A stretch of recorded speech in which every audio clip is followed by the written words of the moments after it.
Call to order the BZA for Wednesday, April 26, 2023. Please rise for the Pledge of Allegiance. I pledge allegiance to the flag of the United States of America and to the republic for which it stands, one nation, under God, indivisible, with liberty and justice for all. Brief explanation. Doesn't look like we're going to have a whole lot of need for drama tonight, but we're going to hear the case first. Then we will have the staff make a presentation. The applicant will then come forward to speak on behalf of the application, and then anyone who's for or against will have the opportunity to speak, and then we'll close the public portion. And then after that, we'll ask questions of those that came to the podium or had some questions. We may have some questions back for the applicant. After that, we'll close that, and we'll make a motion to either accept or deny the appeal. And then we will move on then into unfinished business. You don't have to stay for the entire length of the meeting tonight. If you're here for your portion, you're welcome to leave. And then after that, we'll do approval of minutes and have administrative matters and adjourn. Can we get a roll call vote, please? Ms. Owens? Present. Mr. Shupp? Yes. Mr. Saito? Yes. Mr. Roberto? Present. And we're missing someone on our board, so we need to call Mr. DeMoss up. If Mr. DeMoss will come to be seated, please.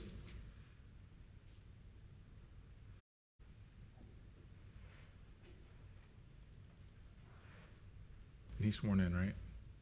Yes. Yes. I think it was the January meeting, I think? Yep. Okay. Just want to make sure. Yep. We had to think about that one. So next portion, we'll have anyone that's going to speak this tonight to stand and raise your right hand. Do you swear or affirm you'll tell the whole truth and nothing but the truth before the Board of Zoning Appeals? Say, I do. I do. Thank you very much. You may be seated. Our first case in the docket tonight, and the only case for the docket tonight, is BZA 2023-04. The property owner is requiring a variance to 12.9.4, Table 12-11, and 15.8.3, subsection C from the Colerain Township zoning resolution. Property is located at 5560 Blue Rock Road, parcel number 510-0230-0074-00. Applicant is John Lucas with K4 Architecture, and the property owner is Zillick Edward Charles TR. Does the staff have a presentation? Yes, sir. Please make it. As you stated, the case is BZA 2023-04. The property owner is requesting, or the applicant is requesting a variance from 12.9.4, Table 1211, and 15.8.3, subsection C. The location is 5560 Blue Rock Road. The applicant is John Lucas, K4 Architecture, and the owner is Zillig Edward Charles TR. As you can see on the screen, the property is located close to the center, however more southern, right by Ronald Reagan and 275. Here's an aerial with some street names that are surrounding it. And then there's another aerial with more information there on the right-hand pane. Here's the zoning of the vicinity. It's zoned B2 and is surrounded by B2, and then R4 kind of touches the parcel there, and is the only other zoning kind of in the area. There's a property map kind of just showing the property lines. There's the topography. It's very diverse on the site. It's definitely slopes towards the north, kind of going from south north. Then staff was able to take pictures of the site as it currently is. So it's kind of looking, I think that's to the east, southeast. Yep. Down Blue Rock. Down going Blue Rock. Here's a picture again. You can see my car there. And then more. And then I guess it would also be helpful for the variances. One of them is concerning the side being the right-of-way. So this is from a picture of the view from where the sign would be located in reference to kind of where the entrance would be, which is about where the gray car is. So you can kind of see the distance for reference. And then where I am in the white is where the sign would be located. And then it's the vantage point from the entranceway.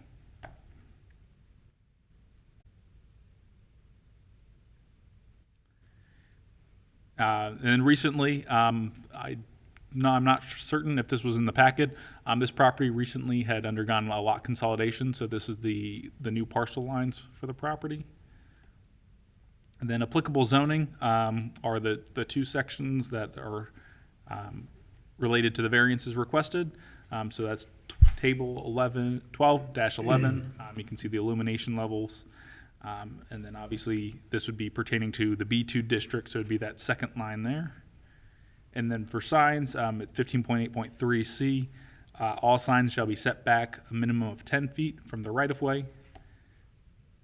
So the proposed plan, the applicant, John Lucas from K4 Architecture, proposed the included plans to request the variances from 12.9.4, table 12-11, and 15.8.3C of the Colerain Township zoning resolution.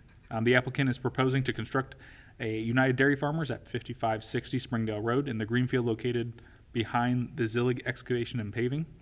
The proposal includes interior lighting that exceeds the maximum allowable lumens as shown in table 12-11. The proposal also includes having a sign in the right-of-way 30 feet from the roadway.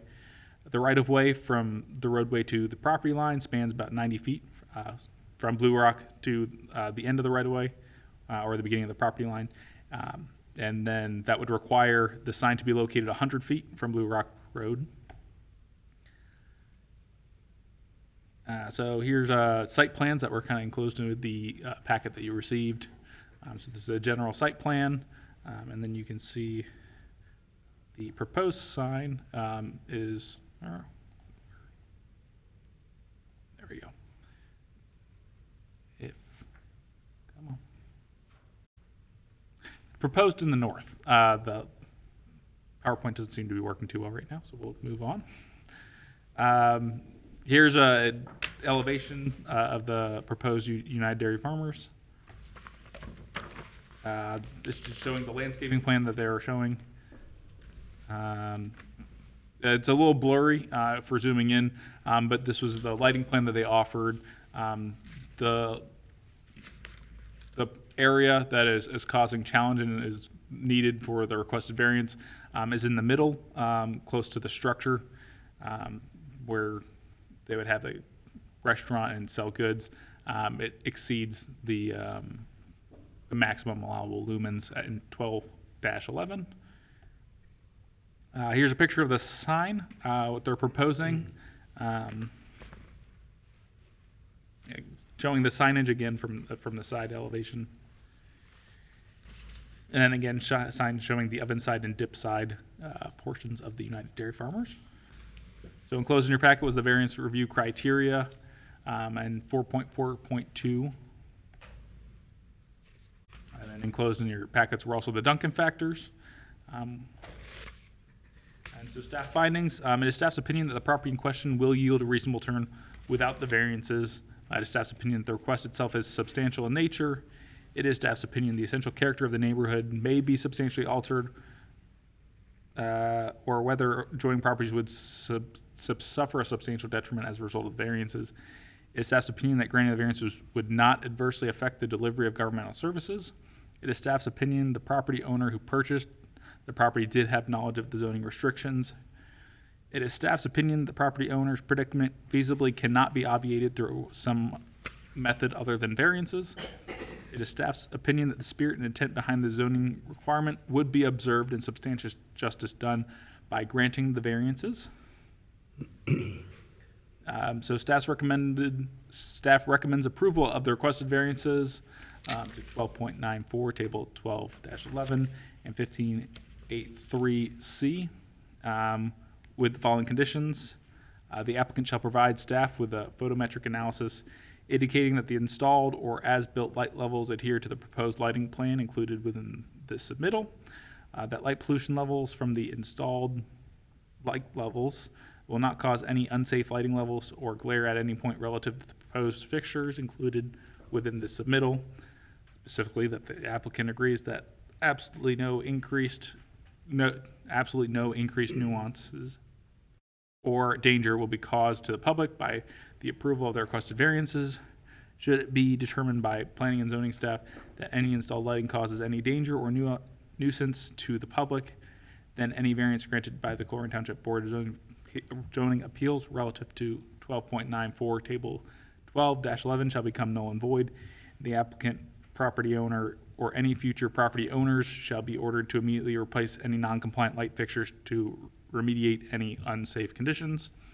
And thirdly, that the off-premise sign shall be removed prior to the zoning administrator issuing any zoning certificates related to the applicant's proposed improvements. In some of the pictures, you may have seen that there was a billboard located on the site, so that is in reference to the billboard. Also included is a rationale behind the recommendations and the reasoning for approval of the variances. So the request is to ensure the property is well lit for visitors. The area would be mostly affected by the additional lighting is the current property owner and the adjacent B2 properties. The residential property should not be adversely affected by the additional brightness being proposed. And then pertaining to variance 15.8.3C, if the setback requirement were enforced, the sign would be set back 100 feet from the roadway. This presents a hardship to the applicant and is not likely in line with the intent of the zoning resolution. And that concludes staff's report. Thank you. Any questions for staff? I see none. Is the applicant present? Would you like to come and give a presentation, please? State your name and address for the record, please. John Lucas, 555 Guest Street, Cincinnati, Ohio, 45203. Thank you. The biggest concern about the light level is want to bring it up due to safety concerns. People walking across the lot from the dispensers to the store. That way, people see them in their cars when they're driving, trying to get through the lot and traverse the lot. That's the biggest concern with the 2-foot candle.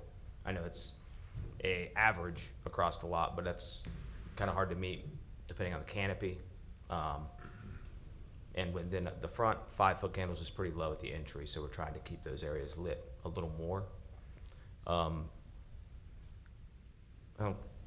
of our the light fixtures are recessed, and we're only at like 0.2 of a foot candle, I believe, roughly at the property line, which is usually where most zoning codes, go, is either 0 to 2, maybe half foot candle at the property line for cutoff, instead of just this minimum light level across, or minimum or maximum light level across the lot. And then on the sign, obviously gas pricing is very important. That's how they drive business, and for it to be set back 100 feet just isn't going to work to drive business in for UDF. We actually have an approval, preliminary agreement with the engineer's office already that we can place the sign at the location we've shown on the plan. We just have to finalize a revocable easement UDF does with them.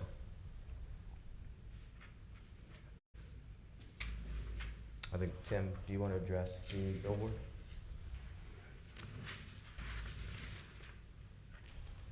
Hi, my name is Tim Kling. I'm the Director of Real Estate for United Dairy Farmers, 3955 Montgomery Road, Norwood, Ohio, 45212. So I noticed one of the comments in the from staff was regarding the billboard on the site, which is smack dab in the middle of kind of where the canopy resides on the new plan. The property owner had an agreement in writing with Norton with 60 days notice to remove that billboard. That has been executed over a month ago. The one challenge we have is we're trying to, be friendly with Norton. We have other business with them, allowing them to leave it there until such time that we would start construction. Obviously, the challenge with the recommendation from staff of not allowing the zoning permit is that could hold up building permits, et cetera. Our goal is to start by July 1 on this project and open next spring. So I'm not sure if we could maybe, work with Colerain Township on, allowing some movement in that date, knowing that we need it out of the way anyway. We have it in writing to get it out of the way, and in fact, if it is in our way and we have to remove it, Norton will be paying for that. But they've been cooperative. I'm dealing directly with Kevin Norton on this issue, so.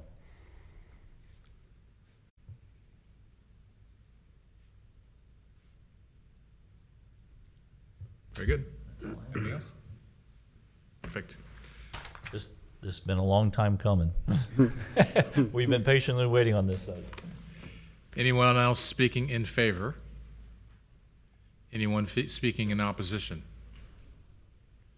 Sir, I know that you signed in. Do you plan on speaking this evening? Mr. Morrissey? I do. Okay, right now would be your opportunity. You want to speak for or against it? You just come up to the podium and state your name and address for the record. Are you referring to this case? This is the only case that we have this evening, yes, sir. That's my fault. If you're here for the other case that was advertised, sir.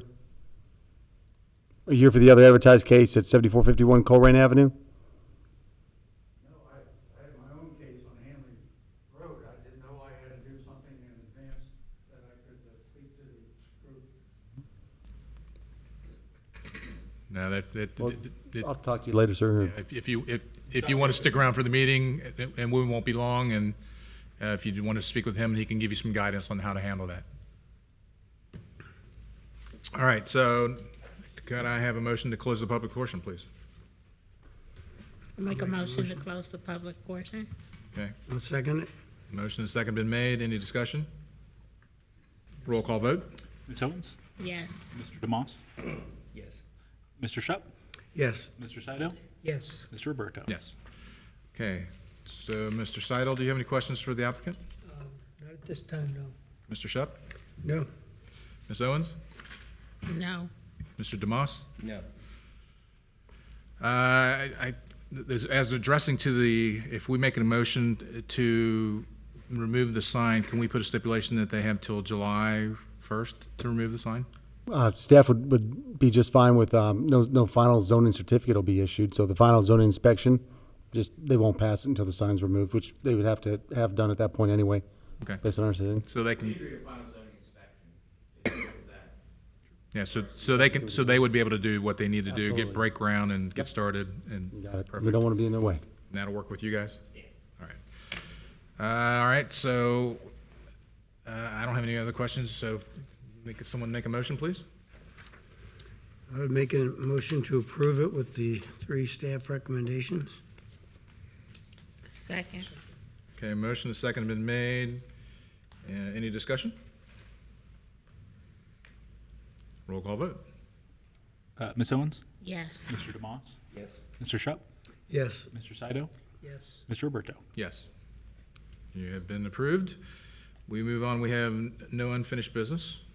Approval of the minutes for March 29th. Can I have a motion for that? I approve the minutes for March. 29th, yep. So we have a motion. Do we have a second? Second. Okay, Ms. Owens got it. You're too slow. Mark, come on, get faster. Roll call vote. Ms. Owens? Yes. Mr. DeMoss? Yes. Mr. Shupp? Yes. Mr. Saito? Yes. Mr. Roberto? Yes.